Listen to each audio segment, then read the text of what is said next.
জয় মা। এক ভক্ত মার কাছে এসেছিল, তার সমস্যা ছিল, তা মা সেই সমস্যাটা নিবারণ করে দিয়েছে। কিভাবে মা সমস্যাটা নিবারণ করে দিয়েছে তার মুখ থেকেই শুনে নাও।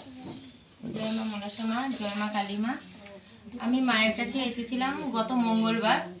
তো এর আগে আমার ইচ্ছে ছিল যে আমি একটা জমি কিনবো, মানে আমার বান্ধবী গৌরীও জমি কিনবে।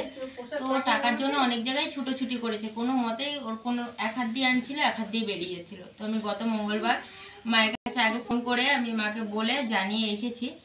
তো গত মঙ্গলবার আসার পরে মায়ের কাছে মায়ের দূর থেকে ঘুরে যাওয়ার পর দিনই কীভাবে জানি না কোথা থেকে টাকাটা জোগাড় হয়ে গেছে, মানে অ্যাডভান্সে পুরো টাকায় গুছিয়ে ও সেখানে দিতে পেরেছে জমির জায়গায়। এমনকি সে আস্থাও দিয়েছে, মানে যে টাকাটা তাকে জোগাড় করে দিয়েছে সে আস্থাও দিয়েছে যে পুরো জমির দায়িত্বটাই ওই ব্যক্তিটা নেবে। তাই ওই ব্যক্তিটার জন্য মায়ের কাছে জানাচ্ছি যেন সে গুছিয়ে তাকে দিতে পারে, আর যেন সবভাবে এভাবে ভক্তদের মনোবাঞ্ছা মা পূর্ণ করে। জয় মা মনসা।